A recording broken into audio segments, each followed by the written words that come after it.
Hit TV ప్రేక్షక మహాశయులకు స్వాగతం, సుస్వాగతం. ధర్మ సందేహాలు కార్యక్రమంలో భాగంగా ధర్మ సూక్ష్మాలు మాట్లాడుకుంటూ ఉన్నాం. అందులో భాగంగా దీర్ఘ వ్యాధులతో బాధపడేవారు ఉంటారు కొంతమంది. అంటే కొన్ని సంవత్సరాల పాటు మంచం పట్టుకొని రోజు అనేకమైన మందు బిళ్ళలు మింగుతూ, ఇంట్లో వాళ్ళ చేత కొన్ని మాటలు పడుతూ, ఇలా కొందరు ఉంటారు చూడండి. అట్లాంటి వాళ్ళకు త్వరగా నయం కావడానికి ఒక చిన్న పరిహారం చెప్తాను.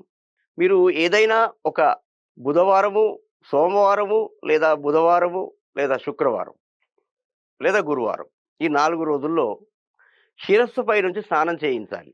అంటే అనారోగ్యంగా ఉన్న వాళ్ళకి. వాళ్ళు ఏ పరిస్థితుల్లో ఉన్నా, అంటే మంచం నుండి లేవని పరిస్థితుల్లో ఉన్నా సరే, శిరస్నానం చేయించి చక్కగా తుడిచి వాళ్ళని మంచంలో పడుకోబెట్టండి. అంటే మన ధ్యాసలో ఉన్నవారికి పనిచేస్తుంది. కొంచెం మాట్లాడుతున్నారు, గుర్తుపడుతున్నారు అంటేనే పనిచేస్తుందండి. పూర్తిగా కోమా స్థితిలో ఉన్న వాళ్ళకి పనిచేయదు. అలా ఉన్నవారికి అలా ఉన్నవాళ్ళు ఏం చేయాలంటే, వాళ్ళకి మీరు తెలియకపోతే చెప్పండి. లేదా రాసి ఇవ్వండి ఒక కాగితంపై. వారికి వచ్చిన భాషలో. అది ఇంగ్లీషా, తెలుగా, హిందా అనేది పక్కకు పెడదాం. అరబ్బా, ఉర్దా. అయితే ఓం వీలైతే రాసుకోండి.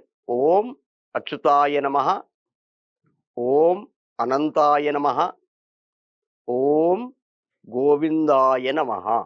ఈ యొక్క ఈ 3 నామాలు మహావిష్ణు నామాలు ఎంత బలమైనటువంటివంటే మామూలివి కావు. ఇంకా ఒకవేళ వేరే పెద్దగా తీవ్రంగా ఉన్నట్లయితే గనక నా స్క్రీన్‌పై నా నంబర్ ఉంటుంది.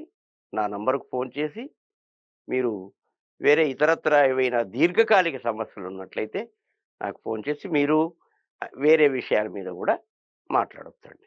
అందరూ క్షేమంగా ఉండాలని ఆ అమ్మవారిని కోరుకుంటూ, ప్రేక్షక మహాశయులందరూ ఆనందంగా ఉండాలని మనస్ఫూర్తిగా కోరుకుంటూ సెలవు తీసుకుంటున్నాను. స్వస్తి.